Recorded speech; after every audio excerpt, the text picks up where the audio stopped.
Hello, my dear students. You are most welcome on WS Academy. This is Environment and Ecology lecture series.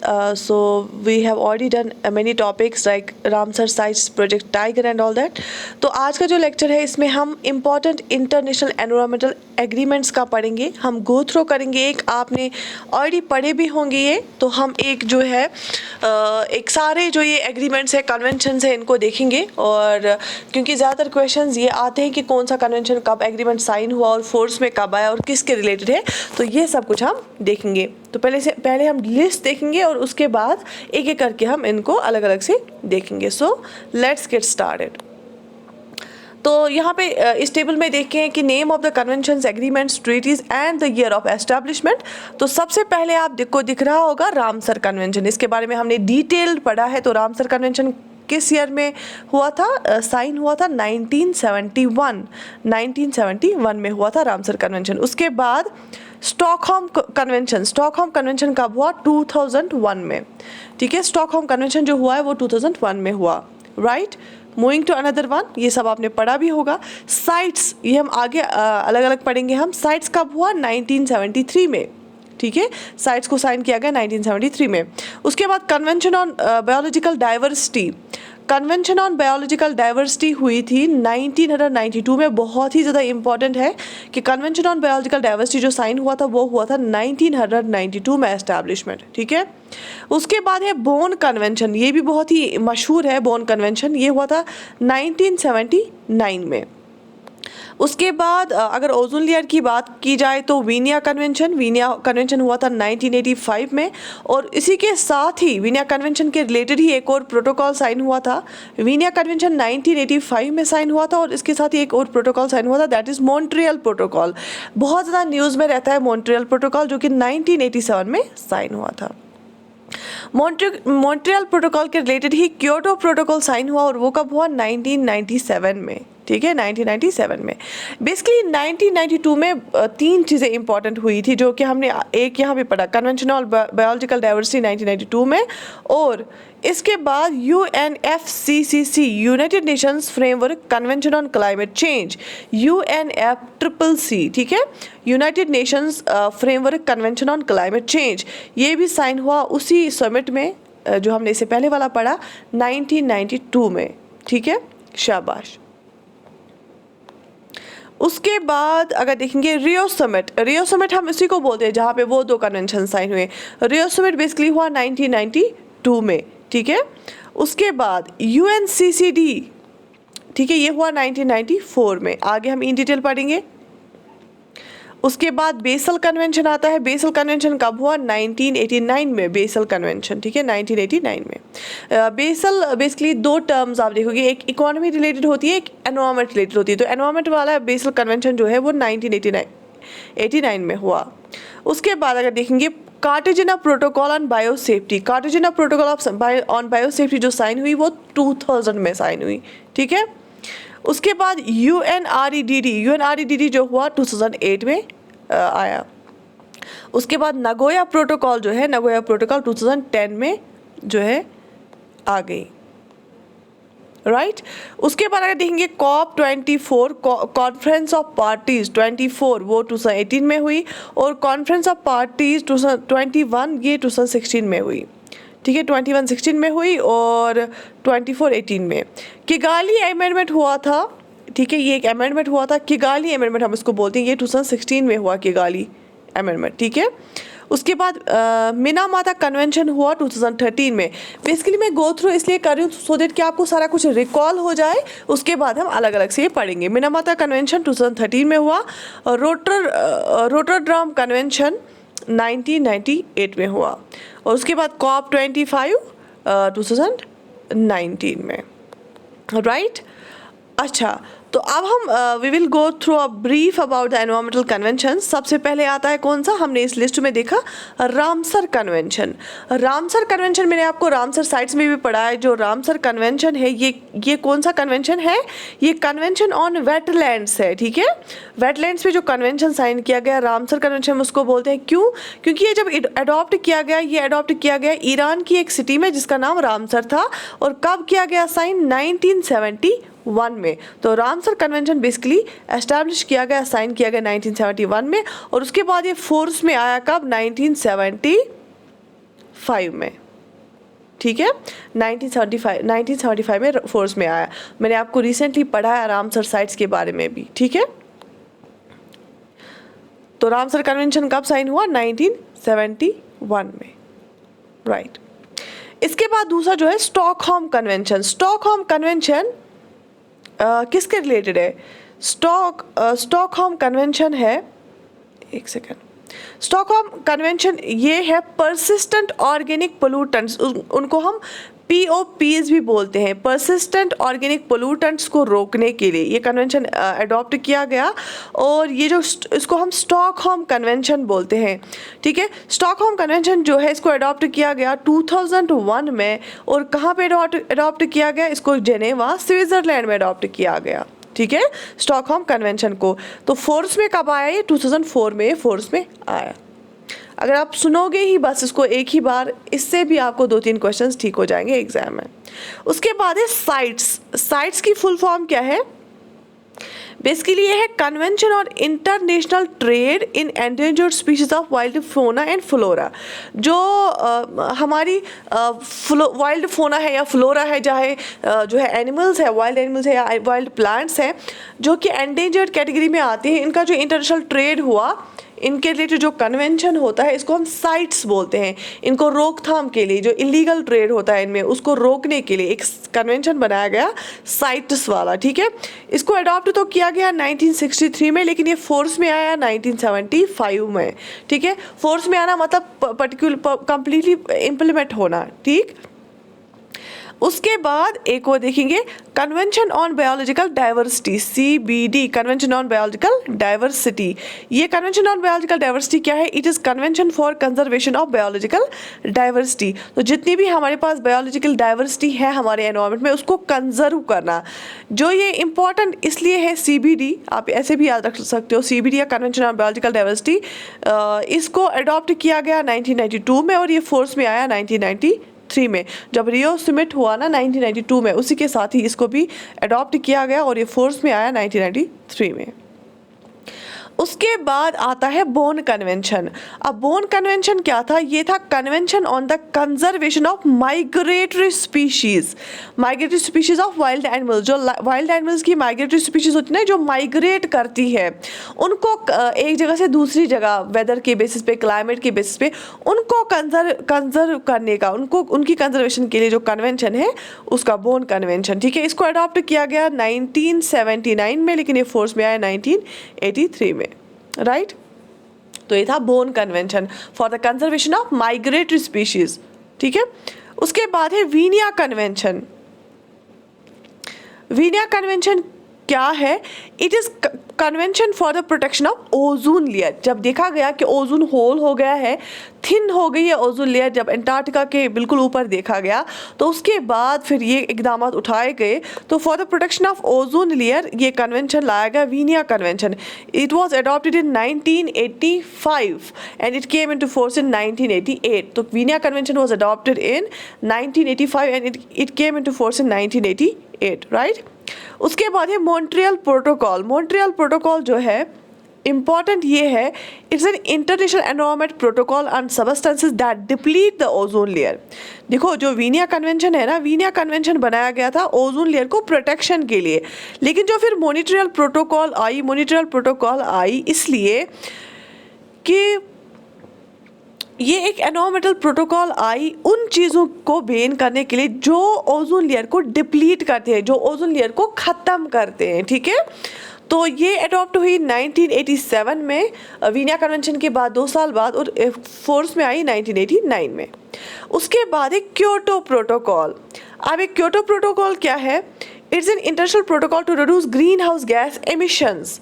तो क्योंकि green house gas emission, जितने green houses ज़्यादा आएंगे environment में, उतना ज़्यादा global warming हो जाएगी, उतना टेम्परेचर राइज हो जाएगा, उतने ग्लेशियर्स मेल्ट हो जाएंगे, उतने फ्लड्स ज़्यादा आएंगे। तो ग्रीन हाउस गैसेस के एमिशंस को रिड्यूस करने के लिए क्या लाया गया?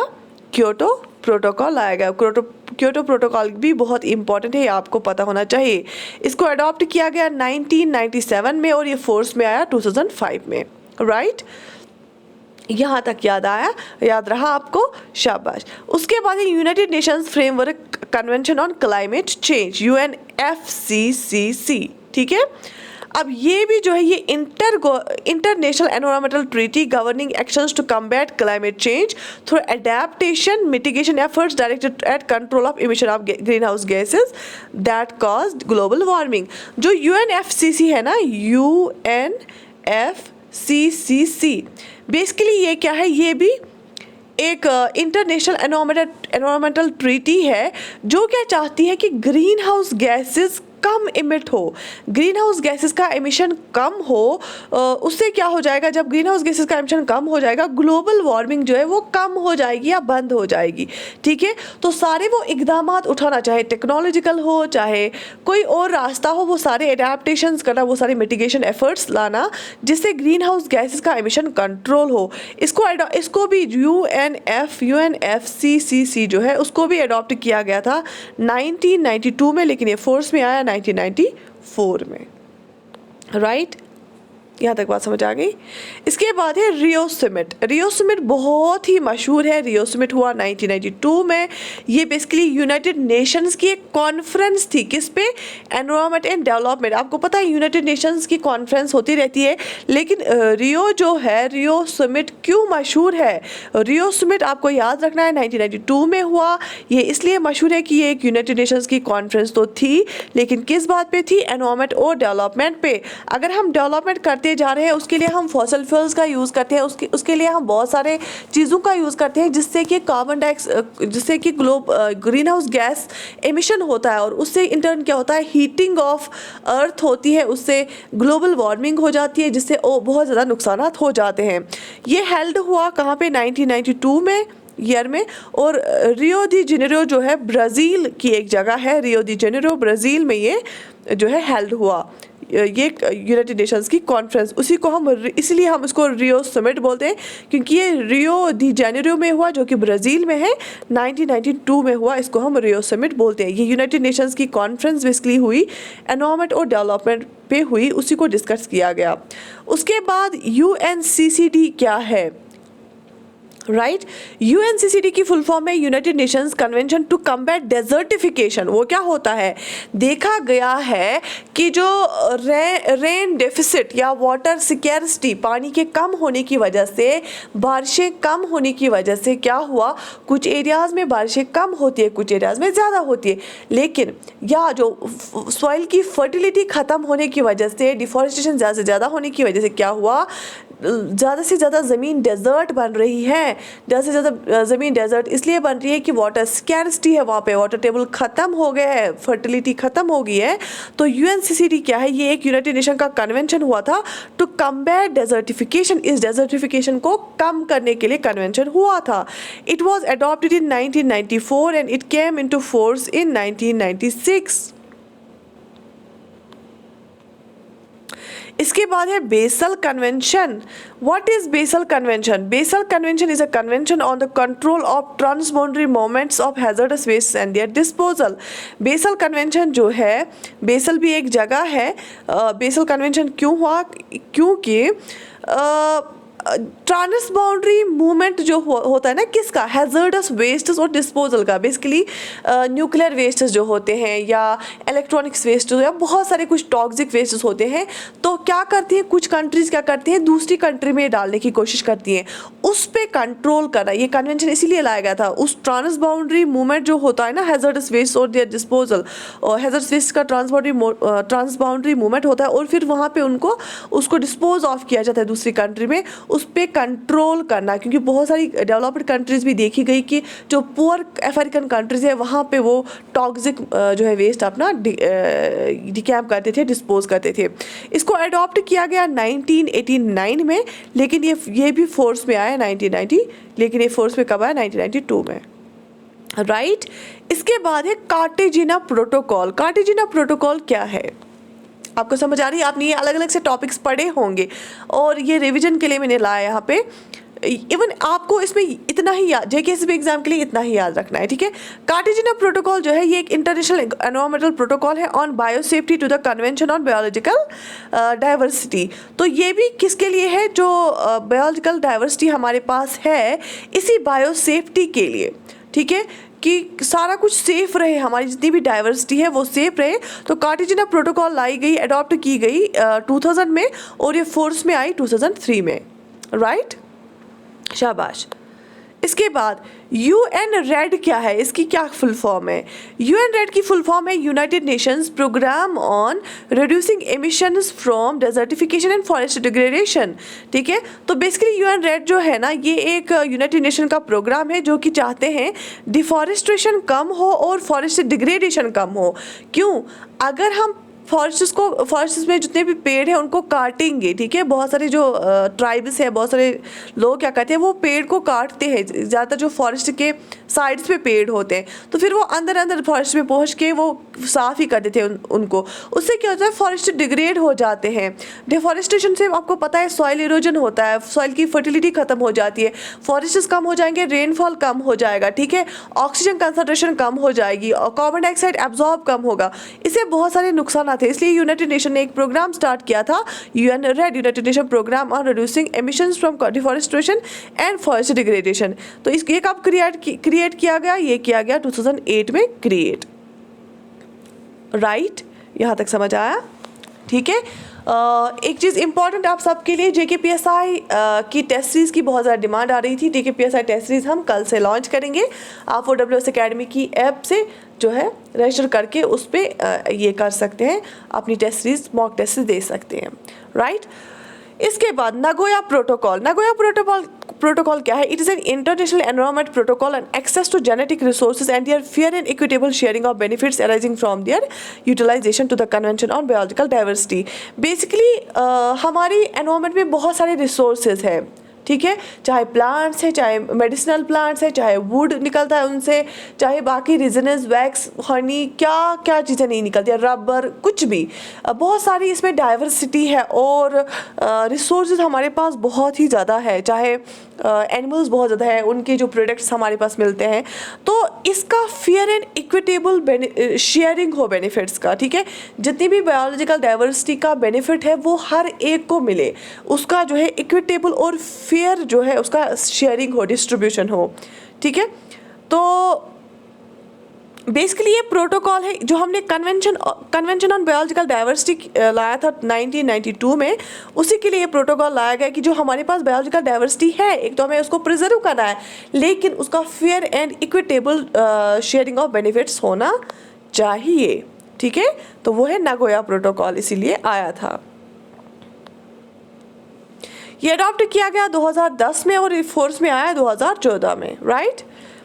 अच्छा, इसके बाद COP 24 जो है ये 24th मीटिंग थी कॉन्फ्रेंस ऑफ पार्टीज़ की, यूनाइटेड नेशन किसकी, United nation framework convention on climate change, UNFCCC हुआ था 1992 में हुआ था। मैंने आपको बोला था इसका मिशन ये था कि ग्रीन हाउस गैस का एमिशन कम हो, सो दैट ग्लोबल वार्मिंग कम हो। अब जो इसको ज्वाइन किया था बहुत सारी पार्टीज़ ने, उन्हीं पार्टीज़ की मीटिंग होती है, उसी को हम कॉन्फ्रेंस ऑफ पार्टीज़ बोलते हैं। कॉप, आपने कॉप का जो है वर्ड सुना होगा बहुत बार न्यूज़ में, कॉप, कॉन्फ्रेंस ऑफ पार्टीज़। अब कितनी कौन सी मीटिंग होती है उनकी, जैसे 24th हम पढ़ रहे हैं अभी, 24th कॉप क्या होता है, कॉन्फ्रेंस ऑफ जो पार्टीज़ है उनकी कॉन्फ्रेंस हुई 24th, उसी को हम 24th कॉप बोलते हैं। बेसिकली ये United nation framework convention on climate change की मीटिंग होती है। अब ये क्या बोलते हैं, बेसिकली COP 24 2018 में हुई थी, COP 24।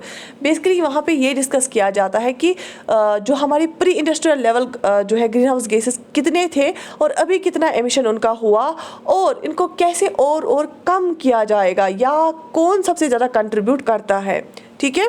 इसके बाद COP 21, ये तो COP 24 2018 की थी, लेकिन COP 21 इससे पहले ही हुई थी ना, 21st मीटिंग पहले हुई, फिर 24th हुई, कॉन्फ्रेंस ऑफ पार्टीज़ की ये हुई थी 2016 में ही। ये भी UNFCCC की जो है ये बेसिकली यहाँ पे 2016, यहाँ पे गलत है, 2016 में हुई थी 21st और 24th हुई थी फिर 2018 में, कॉन्फ्रेंस ऑफ पार्टीज की मीटिंग। यहाँ तक समझ आया? शाबाश। इसके बाद है किगाली एग्रीमेंट। किगाली एग्रीमेंट कब हुआ था? किगाली एग्रीमेंट जो है बेसिकली मैंने आपको पढ़ा मॉनिट्रियल प्रोटोकॉल। मॉनिट्रियल प्रोटोकॉल जो है वो 1987 में अडॉप्ट की गई थी ना। मॉनिट्रियल प्रोटोकॉल 1987 में वीनिया कन्वेंशन के बाद। मॉनिट्रियल प्रोटोकॉल के टाइम मैंने आपको बोला कि ये प्रोटोकॉल इसलिए लाई गई थी सो दैट कि जिस वजह से ओजोन लेयर डिप्लीट होती ना, उन सबस्टेंसेस को बंद करना जिन सबस्टेंसेस की वजह से ओजोन लेयर डिप्लीट हो रही है, कम हो रही है, तो उसको हम मॉनिट्रियल प्रोटोकॉल बोलते हैं। उसी प्रोटोकॉल की अमेंडमेंट हुई कब? इस प्रोटोकॉल की 2016 में अमेंडमेंट हुई और फोर्स में आया 2019 में। और इस अमेंडमेंट को हम क्या बोलते हैं? किगाली एग्रीमेंट, क्योंकि ये किगाली में हुआ था। ये अमेंडमेंट की गई किसको? मॉनिट्रियल प्रोटोकॉल को। क्यों? क्योंकि जब मॉनिट्रियल प्रोटोकॉल लाया गया उस टाइम बोला गया कि हाइड्रोफ्लोरोकार्बन्स जो है क्लोरोफ्लोरोकार्बन्स है, उनको क्लोरोफ्लोरोकार्बन्स जो है उनको बैन किया जाए क्योंकि ये डिप्लीट करते हैं ओजोन लेयर को। ठीक है, उसको रिप्लेस किया था हाइड्रोफ्लोरोकार्बन्स को। लेकिन फिर देखा गया जो हाइड्रोफ्लोरोकार्बन्स है ये ग्रीन हाउस गैसेज है, इससे भी बहुत नुकसान है। तो फिर किगाली एग्रीमेंट आया कि हाइड्रोफ्लोरोकार्बन्स को भी बंद किया जाए और इसकी जो रिप्लेसमेंट है वो उसकी जगह यूज़ किए जाए। यहाँ तक समझ आया? बेसिकली वीनिया कन्वेंशन आया था ओजोन लेयर की प्रोटेक्शन के लिए। मॉनिट्रियल प्रोटोकॉल आई थी कि जो सबस्टेंसेस ओजोन लेयर को ख़त्म करते हैं उनको बैन करना। फिर किगाली एग्रीमेंट हुआ 2016 में। वो इसलिए हुआ कि सिर्फ क्लोरोफ्लोरोकार्बन्स नहीं, हाइड्रोफ्लोरोकार्बन्स को भी बैन करो। ठीक है, अच्छा, उसके बाद हुआ मिनामाता कन्वेंशन। मिनामाता कन्वेंशन क्या है? ये एक इंटरनेशनल एनवायरमेंटल ट्रीटी है intended to protect the health and environment from adverse effects of mercury. ठीक है, मिनामाता डिजीज आपने सुना होगा। क्यों? क्योंकि जब वाटर में मिनामाता डिजीज कब होती है? जब वाटर में मर्करी चला जाता है तो मर्करी कंटैमिनेशन होता है, उस वजह से वो पानी पीने से जो डिजीज होती है उसको हम मिनामाता डिजीज बोलते हैं। क्यों? वो मर्करी से की वजह से, presence of high quantity of mercury की प्रेजेंस की वजह से वो मिनामाता डिजीज होती है। तो मिनामाता कन्वेंशन क्यों हुआ था? मिनामाता कन्वेंशन एक इंटरनेशनल एनवायरमेंटल ट्रीटी थी। क्यों? क्यों? सो दैट कि हमारा जो हेल्थ है या हमारा एनवायरमेंट है, दोनों, एक तो हमारी सेहत और हमारा एनवायरमेंट बच जाए किससे? जो मर्करी के एडवर्स इफेक्ट से। क्योंकि कोई भी चीज़ ज़्यादा क्वांटिटी में होने से उसके गलत असरात होते हैं। तो अगर मर्करी पानी में ज़्यादा चला जाएगा उससे हमारी मतलब डिजीज़ हो जाती है जो कि बहुत ख़तरनाक होती है। वैसे ही एनवायरमेंट में भी बुरा असर पड़ सकता है। तो इसलिए मिनामाता कन्वेंशन लाया गया। इसको 2013 में अडॉप्ट किया गया और ये फोर्स में आया 2017 में। राइट इसके बाद है रोटरडम कन्वेंशन। रोटरडम कन्वेंशन क्या है? ये भी एक इंटरनेशनल एनवायरमेंटल कन्वेंशन है on prior informed consent procedure for certain hazardous chemicals and pesticides in international trade. जैसे फॉर एग्जांपल हम पेस्टिसाइड्स बेचते हैं या कुछ हैजर्डस केमिकल्स बेचते हैं। ठीक है, तो प्रियर इन्फॉर्मेड कंसेंट, अगर कोई कंट्री बेचती है या कोई कंट्री खरीदती है उसके लिए पहले ही इनसे परमिशन लेना है। ऐसे ही पहले परमिशन लेना है अथॉरिटीज़ से। ऐसे ही आप कोई पेस्टिसाइड्स बहुत ही ख़तरनाक होते हैं या कोई सर्टन हैजर्डस केमिकल्स जो होते हैं वो भी ख़तरनाक होते हैं, उनका आप इंटरनेशनल ट्रेड ऐसे नहीं कर सकते हैं। क्या आप पहले प्रियर इन्फॉर्मेड कंसेंट मतलब आपको पहले बोलना है, फिर परमिशन लेना है, तब जाके इसका ट्रेड आप कर सकते हो। तो रोटरडम इसी के लिए आया था कि जो प्रियर इन्फॉर्मेड कंसेंट लेना है, procedure for certain hazardous and pesticides in international trade. तो इसके रेट क्या है? Rotterdam convention. ये अडॉप्ट किया गया 1998 में और फोर्स में आया 2004 में। राइट इसके बाद COP 25, मैंने आपको बोला कॉन्फ्रेंस ऑफ पार्टीज़ की मीटिंग 21 वाली हुई थी 2016 में, 24 वाली हुई थी 2018 में, 25 वाली जो COP की मीटिंग हुई थी UNFCCC की वो 2019 में हुई थी।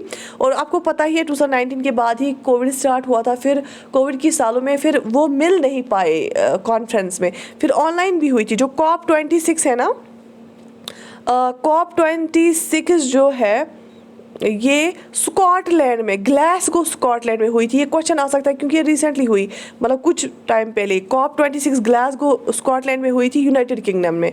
ग्लासगो स्कॉटलैंड यूनाइटेड किंगडम में, UK में हुई थी, 2021 में हुई थी ये। ठीक है, क्या COP 26 ये 2021 में हुई थी ग्लासगो स्कॉटलैंड UK में। ठीक है, अब जो COP 27 है ना, 26 के बाद क्या हुई? 27th conference of parties meeting, ये जो रिसेंटली हुई थी। ठीक ठीक है, रिसेंटली ये हुई, ये 2022 वाली, आप सबको ये पता होना चाहिए। यूनाइटेड नेशंस क्लाइमेट चेंज की कॉन्फ्रेंस जो हुई थी, यूनाइटेड नेशन फ्रेमवर्क की जो UNFCCC की कॉन्फ्रेंस हुई, 2022 वाली कॉन्फ्रेंस ऑफ मीट हुई, उसको हम COP27 भी बोलते हैं। ये कहाँ पे हुई? शर्म शेख एक जगह है, कहाँ पे? इजिप्ट में, मिस्र में, इजिप्ट में हुई थी ये COP27 with the aim of ensuring full implementation of Paris Agreement adopted in 2015। Basically Paris agreement एक इसी ग्रीन हाउस गैसेस को कम करने के लिए, फॉसिल फ्यूल्स का यूज़ कम करने के लिए हुआ था पेरिस एग्रीमेंट। ये 2015 में हुआ था, बहुत ही मशहूर एग्रीमेंट है। तो उसी पेरिस एग्रीमेंट में जो हमने बातें बोली उसको अच्छे से इम्प्लीमेंट करने के लिए इस पे मुद्दा उठाया गया था, किस में? COP27 में, जो कि रिसेंटली हुआ 2022 में, इजिप्ट में हुआ था। ठीक है, COP27। तो ये क्या होता है? COP कॉन्फ्रेंस ऑफ पार्टी, जो कि UNFCCC की पार्टीज होती है, उन्हीं की कॉन्फ्रेंस होती है। और UNFCCC की कौन सी प्रोटोकॉल इसके साथ आती है? क्योटो प्रोटोकॉल, क्योंकि क्योटो प्रोटोकॉल भी लाई गई थी 1997 में इसी के लिए इसको। और पेरिस एग्रीमेंट भी वही है, क्योटो प्रोटोकॉल को चेंज किया थोड़ा है पेरिस एग्रीमेंट ने। तो UNFCCC भी ग्रीन हाउस गैस एमिशन के रिलेटेड काम करती है, क्योटो प्रोटोकॉल भी और पेरिस एग्रीमेंट भी, याद रख लेना, बहुत इंपॉर्टेंट है। UNFCCC जो 1992 में हुआ था वो भी ग्रीन हाउस गैस एमिशन के लिए काम करती है। क्योटो प्रोटोकॉल जो कि 1997 में आया था, और पेरिस एग्रीमेंट जो कि 2015 में आया था, ये तीनों काम करती हैं ग्रीन हाउस गैस एमिशन और ग्लोबल वार्मिंग के लिए। ठीक है। फिर एक कॉन्फ्रेंस ऑफ मीटिंग जो होती है ना, पहली COP जो हुई थी ना, फर्स्ट कॉन्फ्रेंस ऑफ मीटिंग, ये हुई थी बर्लिन जर्मनी में 1995 में, क्योंकि UNFCCC हुई थी 1992 में, पहला बन गया था। फिर 1995 में पहली COP हुई थी, कॉन्फ्रेंस ऑफ पार्टीज हुई थी बर्लिन जर्मनी में। तो वहाँ पे ये क्या देखते हैं? यही देखते हैं कि अगर हमने कोई डिसीजन लिया पेरिस एग्रीमेंट में या क्योटो प्रोटोकॉल का या UNFCCC का, क्या वो इम्प्लीमेंट होता है? क्या कंट्रीज उस पर काम करती है? कौन सी कंट्री ज़्यादा कंट्रीब्यूट करती है, कौन सी कंट्री कम कंट्रीब्यूट करती है? किस पे ज़्यादा एडवर्स इफेक्ट आता है, किसको ज़्यादा फाइन लग सकता है? ठीक है, किसको लिमिट करेंगे एमिशन? ठीक है, तो इन कॉन्फ्रेंस ऑफ मीटिंग्स में यही होता है। अब की फाइंडिंग्स क्या हुई रिसेंटली जो इजिप्ट में COP27 हुई ना, इसमें की क्या क्या देखा गया? ग्लोबल वार्मिंग जो है, it has already touched 1 degree celsius. Extreme weather events, इसने जो है ग्लोबल वार्मिंग बहुत ज़्यादा हो गई है। एक्सट्रीम वेदर इवेंट जो है बहुत फ्रीक्वेंटली और सीवियरली होते हैं, जैसे cyclones, floods, hurricanes, forest fires बहुत ज़्यादा होते हैं। Current commitments and policies of different nations will lead to a temperature rise of 8 degrees by the end of this century. ठीक है, राइज ऑफ 2.8 डिग्रीज, यहाँ पे लिखा है 2.8 डिग्रीज। तो इन शॉर्ट ये बोल रहे हैं कि अगर देखेंगे by the end of this century भी ये टेम्परेचर इंक्रीज ही होता जाएगा। तो ग्लोबल वार्मिंग को रिस्ट्रिक्ट करने के लिए जो है कार्बन एमिशंस कम होने चाहिए। ठीक है, इंडिया ने भी बोला 45% जो है कम करेंगे हम बाय 2030, और 2050 तक हमें नेट ज़ीरो तक इसको पहुंचाना है। ठीक है, COP27 ने बोला कि लॉस एंड डैमेज, इसका मेन एजेंडा था कि कितना लॉस होता है। ज़्यादातर आपने देखा होगा आइलैंड नेशंस, ऐसे नेशंस, ऐसी कंट्रीज जो बिल्कुल पानी में होती हैं, आइलैंड नेशंस जो होते हैं, उनमें कितना लॉस, कितना डैमेज होता है। COP27 में ये डिस्कस किया गया, इसका मेन एजेंडा रखा गया लॉस एंड डैमेज वाला, कि जो आइलैंड कंट्रीज़ होती हैं उनको कितना डैमेज, कितना लॉस हुआ है।